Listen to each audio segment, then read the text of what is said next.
علامہ اقبال سے کسی نے پوچھا مذہبی آدمی کون ہے، تو علامہ محمد اقبال نے کہا مذہبی آدمی تو وہ ہے جس کی پیاس سائنسدان سے زیادہ ہو.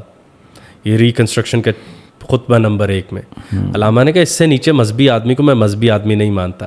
مذہبی آدمی یعنی کہ کیونکہ ہماری عبادت دی بہت زیادہ مذہبی آدمی ہے، وہ کہاں سے شروع کرے، کیا کرے؟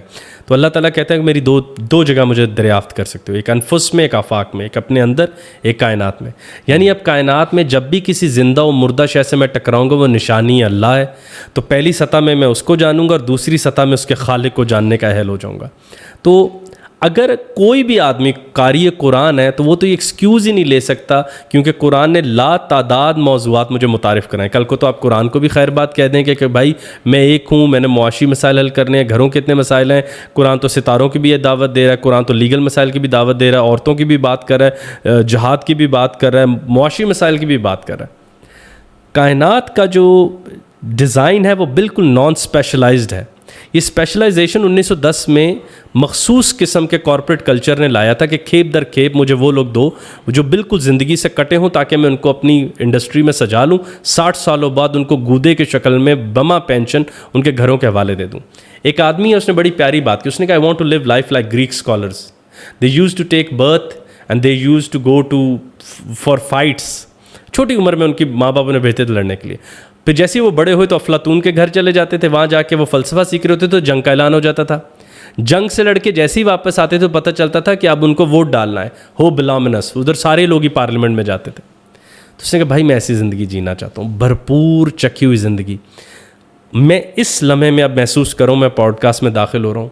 اللہ تعالیٰ قیامت والے دن پوچھے گا یار میں اینے رنگ بنائے تیرے لیے، میں پھول بنائے، میں جانور بنائے، پانی بنایا، آسمان بنایا، ستارے، ذروں سے زیادہ ستارے بنائے، یا تیرا دل نہیں چاہتا تھا جاننے کو؟ پسماندہ ذہن طاقتور ایمان کا جب دعویٰ کرتا ہے میری خوف آتا ہے بھائی. پسماندہ ذہن دعویٰ کر رہا ہے کہ وہ بڑا ایمان رکھتا ہے، اس کا دل نہیں چاہتا کہ پھول کی پتی سے کٹ سکتا ہے ہیرے کا جگر، کہ وہ پھول کی پتی سے کاٹے؟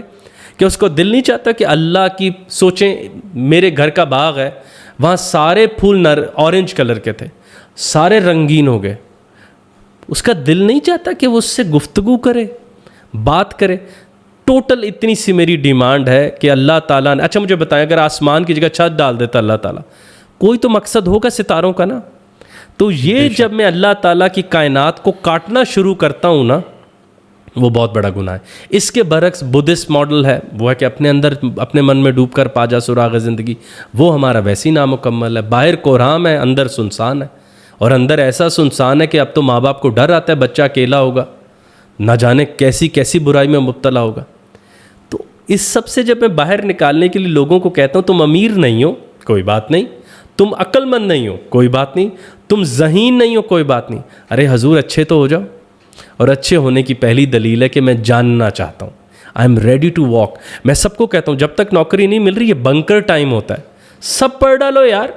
فزکس کیوں نہیں جانو گے؟ علامہ نے کہا میں جب درخت کو دیکھتا ہوں وہ تو فزکس میں موجود ہے، اسپیس ٹائم میں، مگر اس کو جب اندر اترتا ہوں تو بایولوجی یا باٹنی میں پڑھا جاتا ہے، اس کا دیکھنے والا بایولوجی سے پڑھا جاتا ہے، اور اس کی انٹرپریٹیشن سائیکالوجی میں ہو رہی ہے. یہ میں بانٹ کرتا کیسے ہوں کائنات کی؟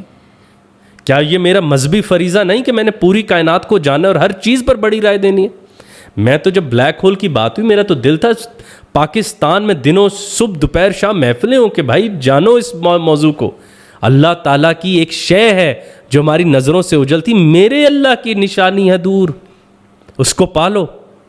اگر اللہ نے قیامت والے دن پوچھ لیا کیوں نہیں جانا تھا تم نے، اتنے اہتمام سے میں نے تمہارے لیے یہ کائناتوں کے دیش سجائے، اور تم اپنی سی وی کے پیچھے بیچارے ہو کے پھر رہے تھے کہ میری سی وی لے لو، میری سی وی لے لو. نہیں ملی نوکری تو کوئی بات نہیں، تب تک جاننے کا عمل تو جاری رکھو. یوٹیوب کے بعد جو آدمی یہ کہتا ہے کہ میرا کیمبرج میں آکسفورڈ میں داخلہ نہیں ہوا تو میں نہیں پڑھ سکا، میرے ابا بڑے غریب تھے، وہ ہر کوئی پہلا سطح پر خود کو دھوکہ دیتا ہے، دوسری سطح پر خدا کو دھوکہ دیتا ہے. پچھلے دنوں there is a philosopher, Spanish philosopher José Ortega y Gasset پڑھنا تھا، کتاب ہی نہیں پاکستان میں، گوگل کی کیمبرج کے لیکچر کھل گئے، ہیڈ فونز وہ لگایا اور جان لیا. اب تو لاہور میں فری وائی فائی زونز ہیں، جاؤ اور سیکھ لو. گوگل آوازیں دے رہا ہے مسلم امت کو، سلونی. یہ وقت تو وہ انقلاب پیدا کرنے کا تھا کہ ہم سب کچھ کر لیں. دوسری بات میری یاسر بھائی آپ سے، آپ خود بتائیے جب امتیں زوال میں جاتی ہیں وہ تو انقلاب لاتی ہیں, شاعری پیدا کرتی ہیں. یار ہمارا زوال ہی ختم نہیں ہو رہا. جب دیکھو کہ ایک ایکسکیوز ہے, میں جب بچوں پہ بھار ڈالتا ہوں تو نیچے سے پھسل جاتے ہو بھائی. کہتے ہو کہ اقبال کے پر کاٹ کے اس کو نیچے لاؤ, غالب کی آنکھیں نکال لو, میر کے ہاتھ توڑ دو, اسٹیفن ہاکنگ کی کتابیں پمفلٹ کی صورت میں لے آؤ, میں محنت نہیں کروں گا. ارے حضور والا, اگر پمفلٹ سسٹم پر کوئی چیز چلتی تو اللہ تعالیٰ اپنے اتنے موٹے قرآن یا اپنی باتوں کو ایسے نہ دیتے. تو جب کوئی آتھر اپنی تفصیلی بات آپ کے آگے رکھ رہا ہے, جرت کریں, انہیں پڑھیں, زندگی گزاریں. سو آئی ڈونٹ تھنک کہ وی ہیو اینی ایکسکیوز, بلکہ اس وقت تو اسٹیج سیٹ ہے ہمارے لیے. ہم جس پاتال میں موجود ہیں, اگر ہم اس وقت ایک تیلی بھی جلائیں گے تو اس طرح لگتا ہے کہ سورج گلو ہو گیا.